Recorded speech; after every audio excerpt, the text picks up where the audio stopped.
Welcome back. You're still watching VIP Access with me, Des So. Director Oliver Stone returned to his greatest success after 23 years to preach about moral hazard. When Michael Douglas and Edward Pressman, the producer, first approached Stone in 2006 about reviving his film, he wasn't interested. However, after the crash, he knew it was time to bring back Gordon Gekko. The first sequel to an Oliver Stone film, Wall Street 2 is the first major motion picture to dramatize the worldwide financial crisis.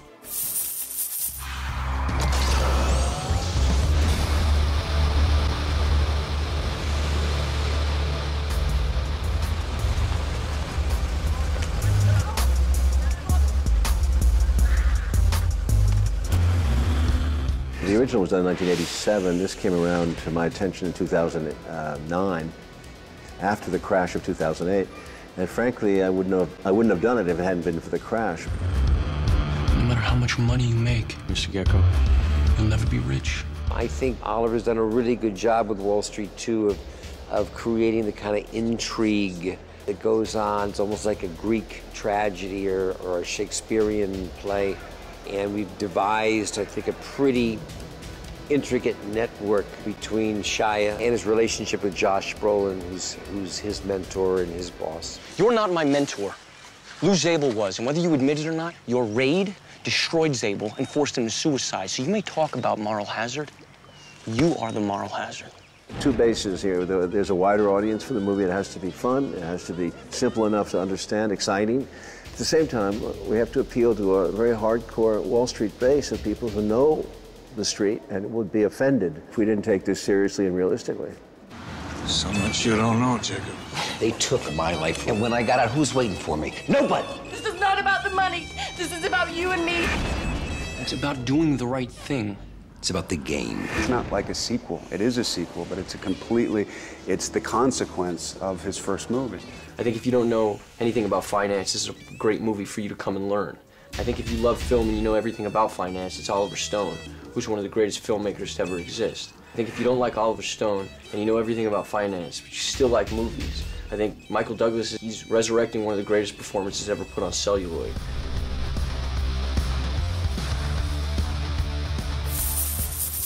We'll be back with more from our main event, Wall Street 2, right after the break. But right now, it's time for a few exclusives on what we like to call the scoop.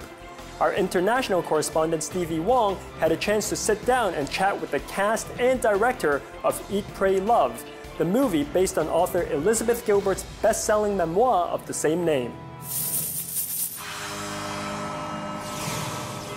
I used to have this appetite for my life, and it is just gone. I want to go someplace where I can marvel at something.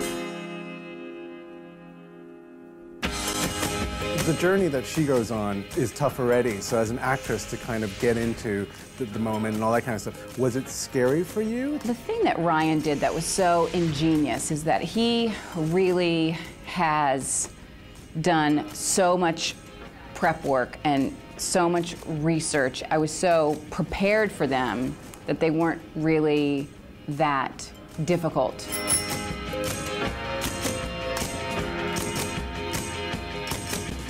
I worked very closely with Liz Gilbert on the project.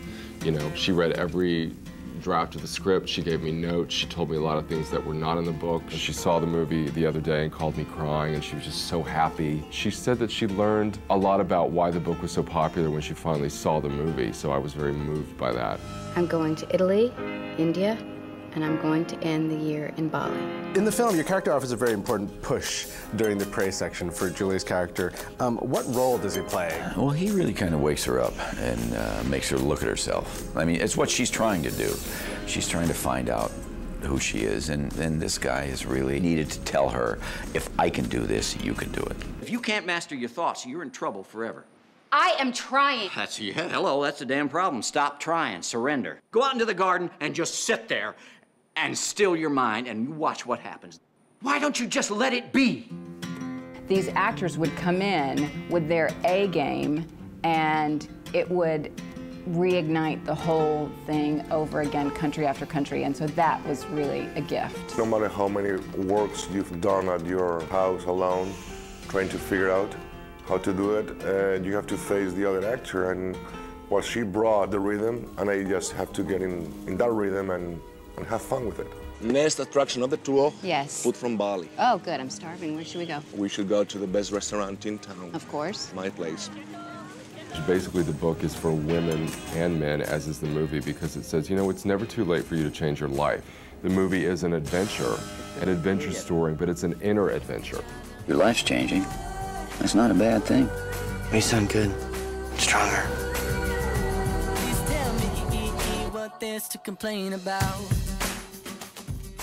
Comedian Will Ferrell reunites with director Adam McKay for the 4th time in The Other Guys, which also stars Mark Wahlberg, Dwayne Johnson, and Samuel L. Jackson. All units, we've got a possible jumper. We all know you're in a very dark place right now. I'm gonna do it! You're feeling as if sweet death is your only release. Oh, we got a second jumper! Oh, look, he's flying! Will and Adam had actually approached me, and before they even told me what the idea was of the part that I'd be playing, I said I'm in, you know, because I felt like these are the best guys doing comedy, and, you know, I would be in good hands. Tell me once again why I got on this roof. I chalked that up to bad life choices.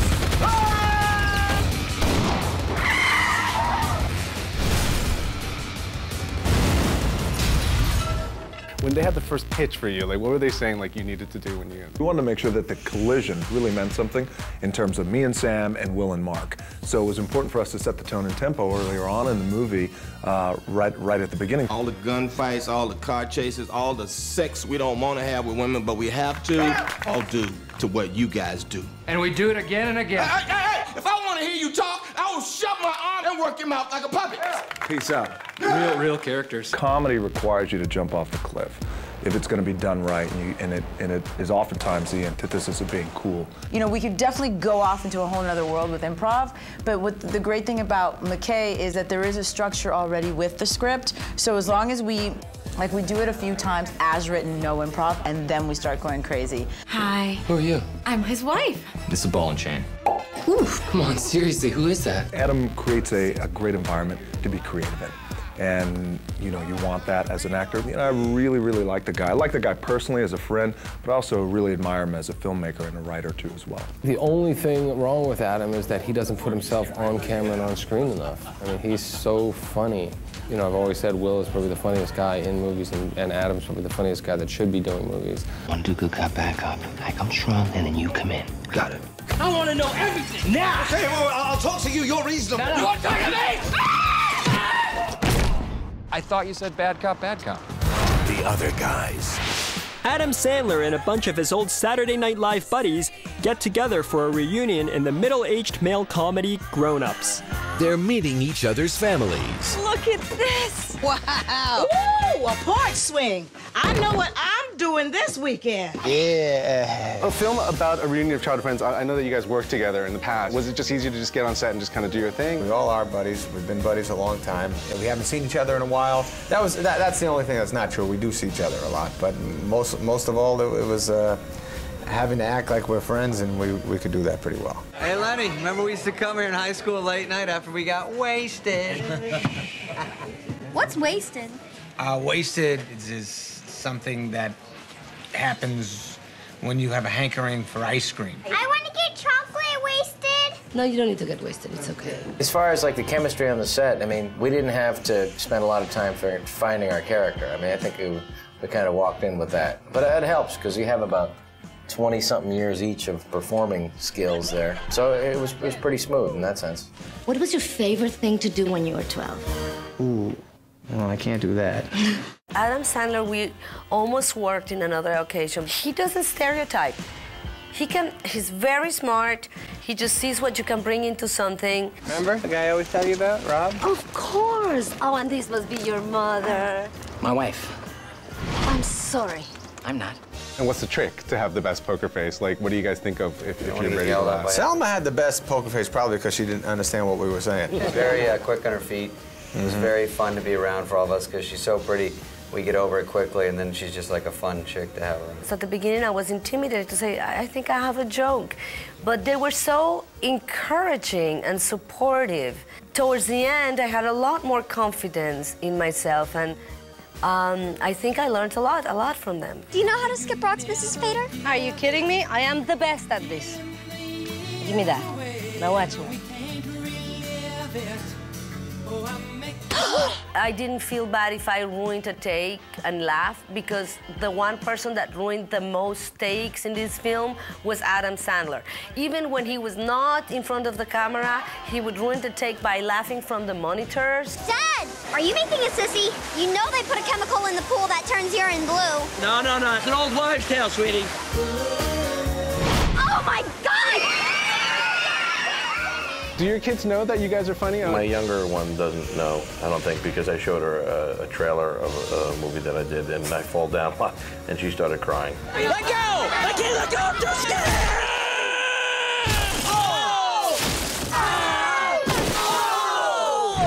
Adam Sandler, Kevin James, Chris Rock, David Spade, Rob Schneider, and Salma Hayek. Grown-ups. The fourth installment of the hugely successful Resident Evil franchise, Resident Evil Afterlife, is back, and this time it's presented in 3D. My name is Alice.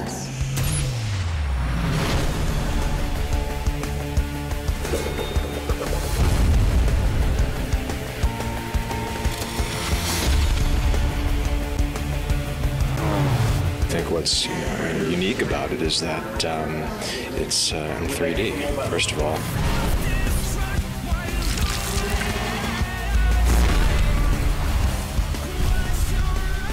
Action is all being about immersed in the action, and 3D allows you to do that. It allows the explosions to wrap around you.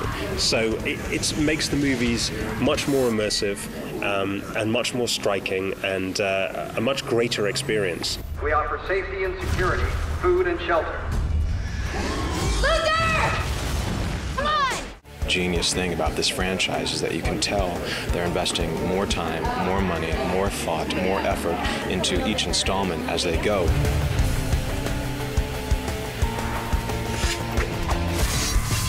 The undead are just a scary concept. They keep coming and coming and coming and coming. I mean, it really is the stuff of nightmares, and that's why there's such a strong kind of undead genre, is that they really touch a subconscious nerve in people, and that's why I think the movies continue.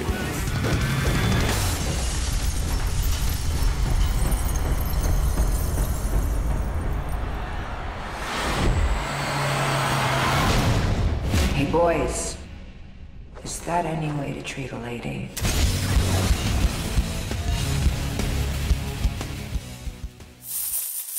For more of those interviews, be sure to check out our Facebook page at facebook.com/StarMoviesVIP Access. I'm going to take a quick breather right now, but I'll see you after the break.